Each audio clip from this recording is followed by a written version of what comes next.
Olá, muito boa noite, queridos amigos telespectadores da Rede Século XXI. Estamos começando para todo o Brasil mais um programa Eclésia. Com grande alegria a gente se encontra nesse horário aqui para a gente discutir assuntos relacionados à nossa fé católica, a doutrina da fé da igreja, né?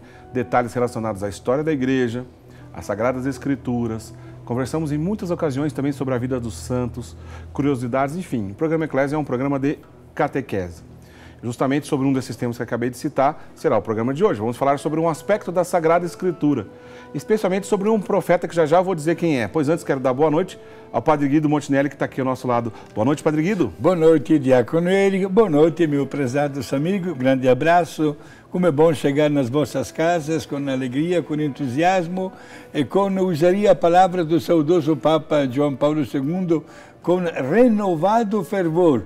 Toda vez que nós falamos de Deus, manifestando assim, né, o amor que devemos ter para com Ele e a alegria de sermos colaboradores diretos para o anúncio da palavra que modifica a nossa vida e que justifica o nosso modo de ser e de agir. Portanto, eu gostaria, neste instante, desejar a todos muita paz, muita serenidade e que o conteúdo deste programa de hoje seja mais uma aula de enriquecimento, não só cultural, mas sobretudo quanto à nossa devoção para com Deus. Muito bem. Padre Guido, nós vamos falar no programa de hoje sobre um profeta do Antigo Testamento, né? Mais especificamente sobre os escritos desse profeta relacionados a tudo que nosso Senhor Jesus Cristo viveu, especialmente na sua paixão. Então vamos conversar sobre a pré-figuração da paixão de Cristo em Isaías, no profeta Isaías, né? O Padre Guido, obviamente, é estudioso desse assunto relacionado às Sagradas Escrituras, vai nos ajudar, vai nos ensinar bastante nesse programa de hoje. Mas para o começo da nossa conversa, Padre Guido, sim. Isaías é um dos grandes profetas do Antigo Testamento, mas quando a gente pensa em grande, a gente está falando relacionado pelo grau de importância ou pela quantidade de produção literária que ele fez? Vamos colocar as duas coisas juntas, né? No Antigo, como também no Novo Testamento, todos os livros da Bíblia estão catalogados em três dimensões: livros históricos, livros didáticos e livros proféticos. Quanto ao Antigo Testamento, nós temos 18 livros proféticos, divididos, Diácono Érico, em duas categorias: grandes profetas ou profetas menores. Grandes no sentido que escreveram muito e, naturalmente, até pela importância extraordinária que tiveram na história da redenção. São 18 livros no Antigo Testamento. Os grandes profetas aos quais pertence Isaías são Isaías, Jeremias, Lamentações, Baruque, Ezequiel e Daniel. Certo. Ao passo que no Novo Testamento temos só um livro profético, é o livro do Apocalipse, da autoria de São João. Portanto, temos o livro profético. Profético é uma palavra também que tem uma origem grega. Vem do verbo grego profemi, que significa falar em lugar de. O profeta é aquela pessoa que fala em lugar de. Às vezes nós pensamos, profeta significa que acerta o que vai acontecer. Não está errado, porque na verdade todos os profetas disseram alguma coisa que depois aconteceu na verdade. Mas não é a finalidade prioritária que prestigia o nome de profeta. Quer dizer, profecia e premonição não são necessariamente sinônimos. Exato, não são, absolutamente. Agora, o profeta é aquele que fala em nome de Deus. Certo. Agora, Isaías se destaca na Bíblia por vários fatores. Alguém, talvez, que tem até a Bíblia, todo mundo tem a Bíblia em casa, é só olhar, folheando. Gente, nunca termina este livro. É longo, né? É longo, são 66 capítulos da profecia de Isaías. Ô, Padre Guido, já adiantando então para a gente conhecer um pouco mais sobre o profeta Isaías, e depois o senhor vai entrar aqui na questão da paixão de Cristo. Sim. Mas será que houve só um Isaías, Padre Guido? Ou a gente pode encontrar na história, e até mesmo ali na Bíblia, alguém que escreveu em nome de Isaías? Perfeito. É isso que aconteceu. Inclusive, há várias Bíblias que colocam uma primeira parte de Isaías com o título de Proto-Isaías, exatamente do primeiro capítulo até o capítulo 38. Depois temos um Deutero-Isaías, seria um segundo Isaías, até o capítulo 55. E depois dos 56 até 66, um terceiro Isaías. Isto aconteceu exatamente este fenômeno de alguém, naturalmente, que inspirado por Deus, escreveu usando o nome de Isaías. Foi anexado ao profeta Isaías. E, naturalmente, como você assinou muito bem, diácono, que ele prefigura vários momentos da vida de Jesus, com destaque o tema que nós vamos enfrentar hoje, a paixão e a morte de Jesus. Mas foi um homem que não deixou escapar nenhuma referência vinda diretamente de Deus. Não é, digamos assim, supérfluo, é necessário conhecer que dois são os fenômenos que acompanham as profecias, na inspiração e a revelação. Certo. Primeiro é a revelação de Deus, que mexe com a inteligência de uma qualquer pessoa. E a inspiração é a maneira como esta qualquer pessoa escreve o pensamento de Deus, usando, porém, a mentalidade da sua época. Por isso, esses dois fenômenos são importantíssimos para conhecer o estilo de cada profecia, como também o estilo de cada evento da história. Bom, no que diz respeito a Isaías, como o senhor acabou de explicar, é provável que alguém, né, escreveu e usou o nome do profeta Isaías, mas não necessariamente ser o próprio. Mas acontece que uma pessoa chamada Isaías, um profeta, existiu. Sim. E de que período da história que ele viveu, Padre Guido? Estamos com de 600 a 700 anos antes de Cristo. É bom saber que o nome Isaías em hebraico significa em português Deus ajuda. Certo? Estamos, portanto, com 600 ou mais anos e este homem já descreve, usaríamos uma expressão típica brasileira, tintim por tintim, tantos eventos da vida de Jesus, eventos, meus amigos, que se realizaram ao pé da letra. Interessante, Padre Guido. E no que diz respeito ao entendimento, né, de uma espécie de, vamos dizer assim, dificuldade em perdoar, né, do homem da sua época, né, já percebendo isso na convivência da sua comunidade, Isaías já dedica tempo para escrever sobre isso, não escreve, sim, Padre Guido? Diácono, é bom dizer aos nossos amigos telespectadores que o ambiente no qual escreveu, viveu Isaías não era dos melhores. Certo. O homem estava endurecido no erro e no pecado. Isaías intervém querendo mostrar, através da integridade da sua vida, que não era seguindo os exemplos dos outros que haveria uma conversão. Por isso ele chega a usar até palavras muito pesadas, muito chocantes também, que talvez alguém deve ter ficado até sem jeito lendo estes escritos. Só que ele não estava brincando no ponto.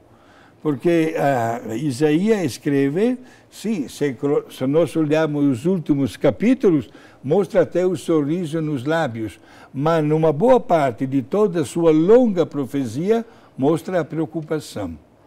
Padre Guido, é possível destacar, por exemplo, uma ou mais passagens de Isaías, onde a gente, se a gente quisesse fazer uma espécie de resumo sobre o que mais importante ele fala sobre as profecias relacionadas ao nosso Senhor Jesus Cristo? Sim.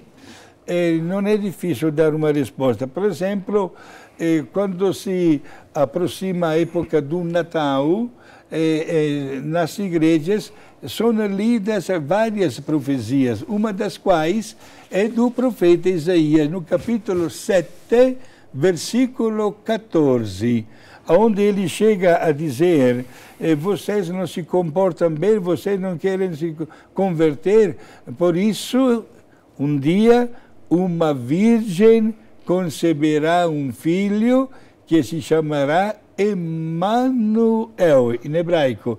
Lembrando, antes de eu explicar o que significa Emanuel, a gente está falando de 600 ou 700 anos antes de Cristo. Antes de Cristo, exato. E o que significa Emanuel? É Deus conosco, Natal. Entendeu? Isto é, Deus, na sua imensa bondade e misericórdia, sempre marcou a sua presença com a humanidade, mesmo quando a humanidade preferiu virar as costas. Mas Deus não cansou de mandar tantas pessoas santas aqui na terra, mandou também os profetas, pessoas justas, etc., mas foram todos rejeitados.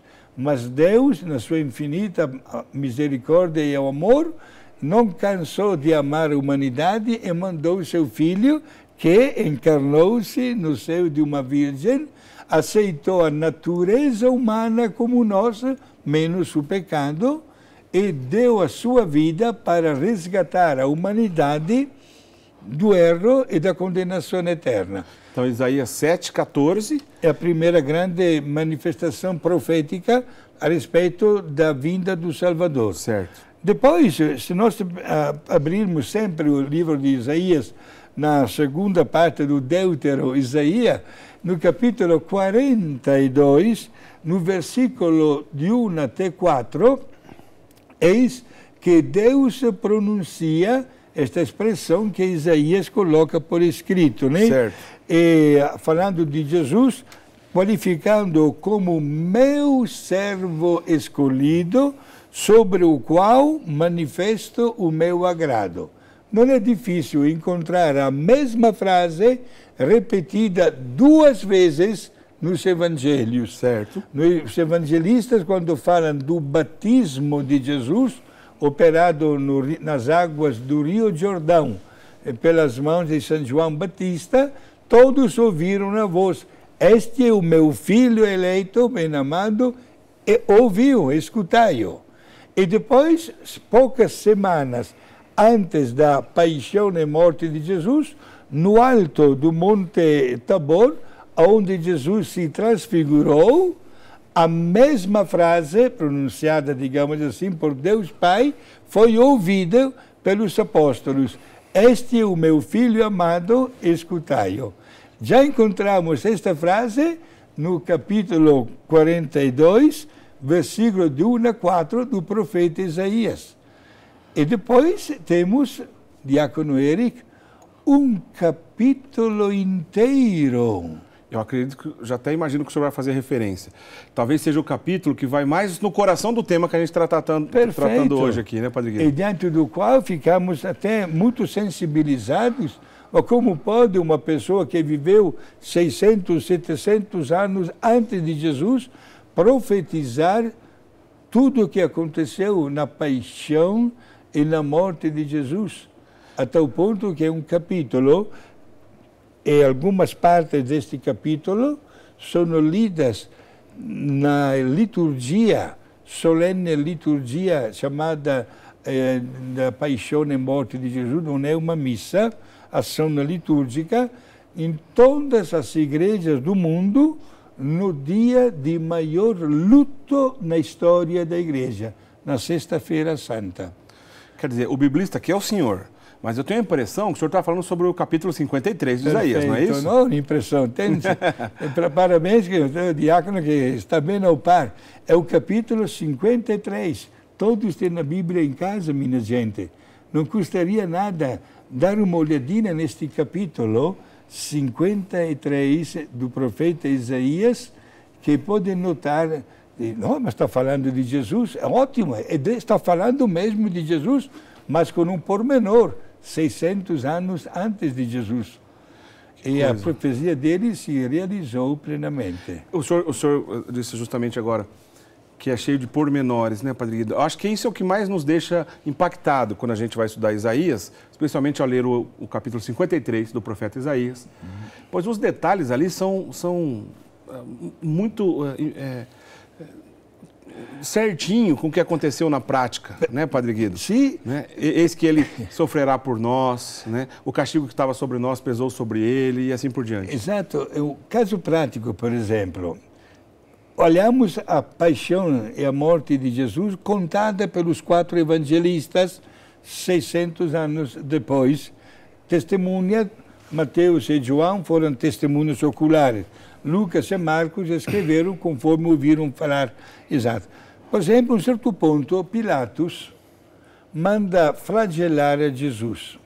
E depois o apresenta, todo ensanguentado, ao povo.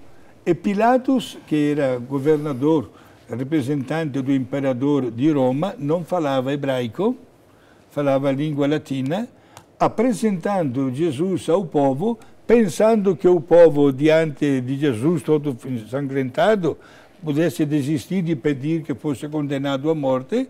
Pilato pronuncia 2 palavras, ecce homo, eis aqui o homem.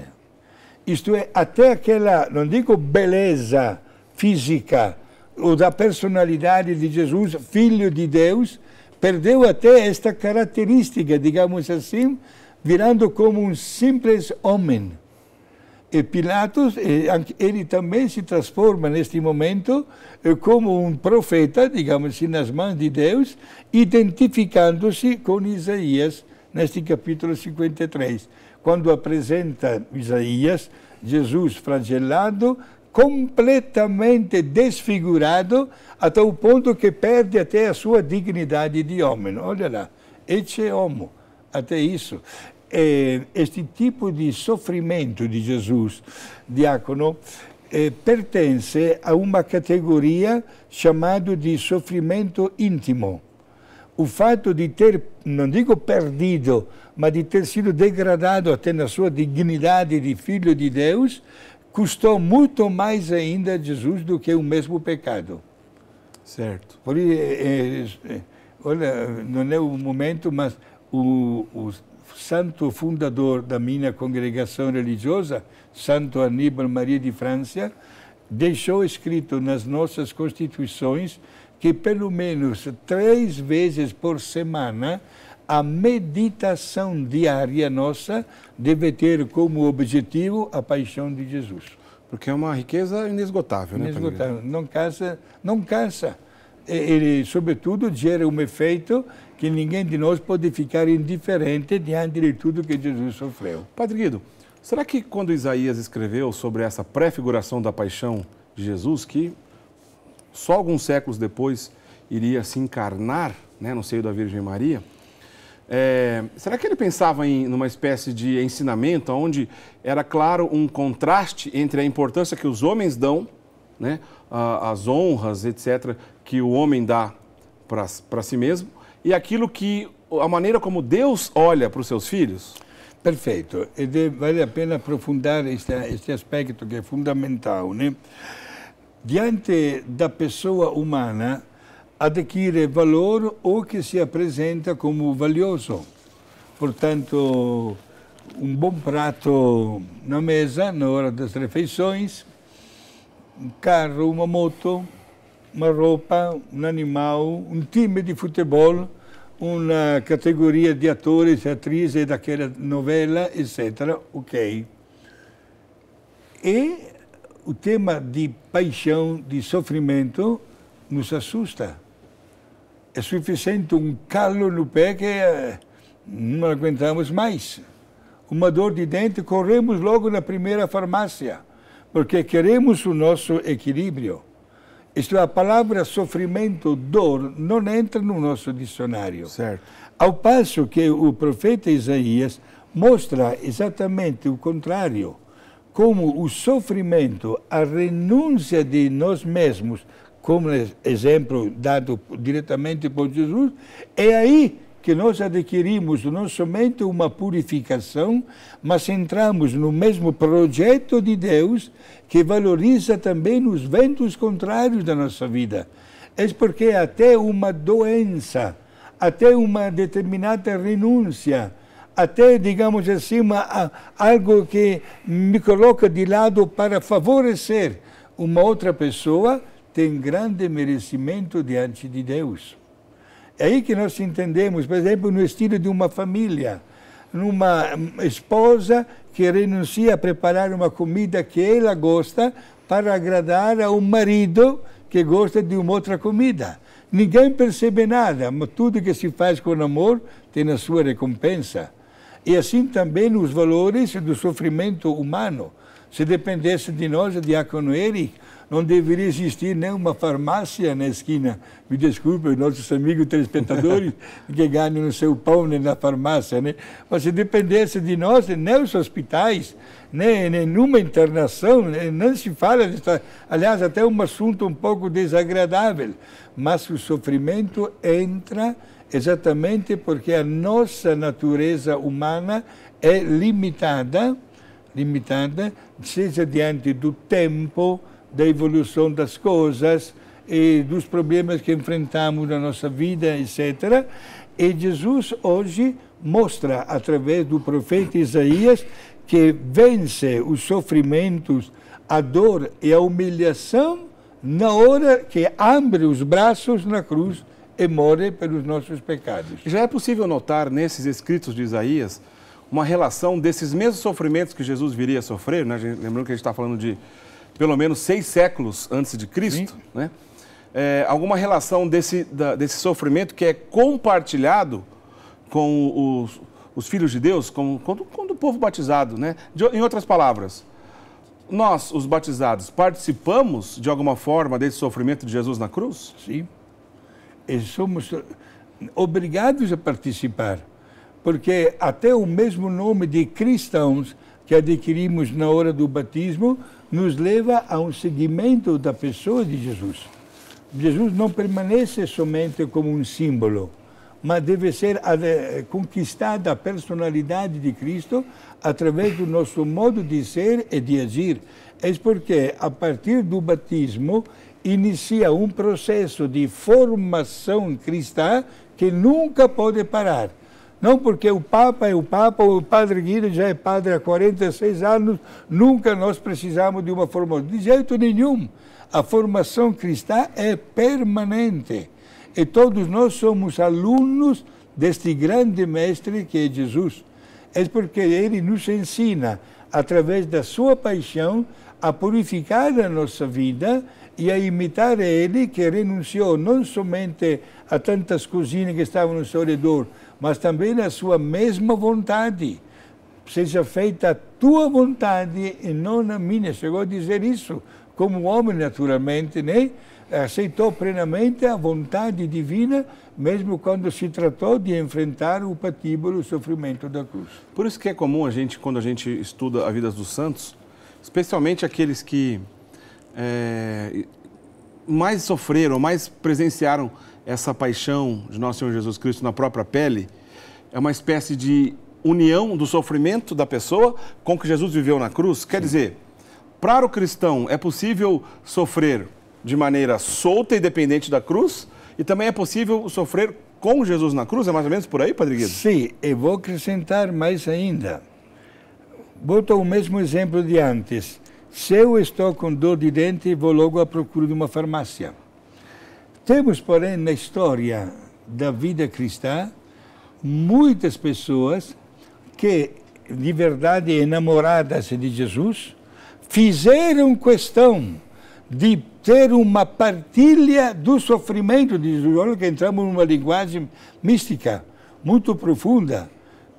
Santa Rita de Cássia, por exemplo, que não para de contemplar Jesus numa pintura na parede da sua cela, de Jesus coroado de espinhos e que carrega a cruz.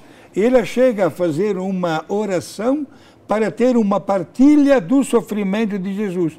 E de repente, o que acontece, Diácono Eric? Um espinho da coroa de espinhos de Jesus se afasta da parede e vai em cima do olho esquerdo de Santa Rita de Cássia, criando uma ferida que não cicatriza até a hora da morte e também criando um efeito paralelo, desculpe meu gesto, de um fedor, um mau cheiro que ninguém aguentava mais dentro do convento, do mosteiro, até o ponto que a Madre Superiora teve que chamar um pedreiro e mandaram construir dentro do jardim uma casinha para que, como se fosse a cela dentro do mosteiro, de Santa Rita de Cássia. Que ninguém aguentava conviver com aquilo. Ninguém. É chamada, falamos entre nós, Diácono Eric, a santa das coisas impossíveis, porque a vida dela dentro do mosteiro não era de estrita clausura. Tem mosteiro de estrita clausura, né? Estou pensando as irmãs concepcionistas franciscanas de Piratininga que estão vendo nosso programa também. Grande abraço, irmãs, né? E naqueles anos que Santa Rita de Cássia estava dentro do mosteiro, aconteceu um jubileu extraordinário em Roma. A cidade de Cássia é uns 140 quilômetros de Roma. E numerosas caravanas, estamos no ano 1400, iam para Roma para visitar a igreja, encontrar-se com o Papa, fazer determinadas orações em algumas basílicas e ganhar a indulgência plenária especial do jubileu. Ela queria ir, Santa Rita, pediu para a sua Madre Superiora, mas a Madre Superiora logo respondeu para ela: não temos nenhuma regra que proíba, mas olha, nessas condições, com esta ferida que ninguém aguenta, com este mau cheiro, que olha, fica aqui que é melhor. E a santa, diante desta resposta da madre, foi pedir a Jesus que só pelo tempo de ir até Roma e voltar, tirasse esta ferida. No dia seguinte não tinha mais ferida. Olha só. Foi a viagem de ida e volta a pé, naquela época, no ano 1400, durou quase 2 meses. Ela foi, se encontrou até com o Papa, visitou as igrejas, as basílicas, recebeu a indulgência plenária. No mesmo dia que voltou para o mosteiro, apareceu novamente a ferida, o mau cheiro e tudo. E a ferida cicatrizou somente na hora da morte. Interessante que na iconografia, nessa estátua de Santa Rita, se coloca esta ferida bem no meio da fronte. Não, foi em cima do olho esquerdo. Olha só. Em cima do olho esquerdo. O corpo de Santa Rita até hoje incorrupto na igreja anexa ao mosteiro. Pedi para a nossa diretora Marina colocar, você está vendo aí a imagem, né, da urna com o corpo incorrupto de Santa Rita de Cássia até hoje, né? Sim. É possível, né? É verdade que depois de tantos séculos, ainda que esse corpo seja incorrupto, a gente já percebe ali sinais do tempo, né? Mas ainda assim é possível perceber que alguma coisa sobrenatural aconteceu com esse corpo. Vou retificar uma tua palavra. Alguma coisa sobrenatural aconteceu. Acontece, bem lembrado, Padre Guido. Porque, meu senhor, tem um fenômeno que até hoje a ciência levanta as mãos, não sabe explicar. Qual é? A mudança de decúbito da santa. O corpo da santa está dentro de uma urna de vidro transparente, deitado, a cabeça reclinada em cima de um travesseiro e que olha de um lado. 2 ou 3 vezes ao ano, de manhã, quando se abre a capela com a urna, o corpo está olhando para o outro lado. Não tem explicação. Corpo incorrupto, mas não é um fato comum. Também pois é, não é. Bom, vale lembrar que esse fenômeno de corpos incorruptos dos santos só existe na história da humanidade em ambiente católico, né? Fora de ambiente católico não existe esses milagres, né? Essas graças especiais dos corpos dessas pessoas. A gente começou a falar da paixão de Cristo e sofrimento, dessas pessoas que uniram o seu sofrimento à paixão de Cristo. Sim. No caso de Santa Rita, de maneira visível, com uma ferida, né, sobrenatural que ela tinha na sua fronte, e justamente pelo fato de ter aprofundado nessas belezas dos sofrimentos de Cristo e unir o próprio sofrimento ao de Cristo, a gente percebe esses fenômenos naturais. A gente vai para o intervalo, mas para encerrar, Padre Guido, durante a vida, sim, exalava um cheiro ruim, essa ferida, esse machucado de Santa Rita. Porém, após a morte, esse cheiro ruim continuou? O que aconteceu, Padre Guido? Diácono Eri, gostaria que o senhor também estivesse neste momento com o pensamento do que está passando na minha cabeça. O corredor onde está o quarto de Santa Rita, se visita o mosteiro até hoje, e o corredor tem um fortíssimo cheiro perfume de rosas. Logo que se entra naquele corredor, qualquer que seja o momento do ano, e não tem nenhuma rosa. Um forte cheiro de rosa. Quando se chega bem na frente da porta do quarto de Santa Rita, dobra o cheiro de rosas. E não tem ninguém, nada, nem uma flor de rosa lá dentro. Isto é, o mau cheiro passa a ser um gostosíssimo perfume de rosas. Depois também de séculos e séculos, né? Como a gente começou dizendo aqui, da pré-figuração da paixão de Jesus em Isaías, foi muitos séculos antes, né? Da própria encarnação de Jesus aqui nessa terra, no nosso meio. Esses fenômenos, no caso de Santa Rita, também séculos e séculos até hoje após a sua morte. A gente vai para o intervalo, daqui a pouquinho a gente volta e continua conversando sobre outros aspectos dessa pré-figuração da paixão de Cristo no profeta Isaías. Não sai daí, a gente volta já já.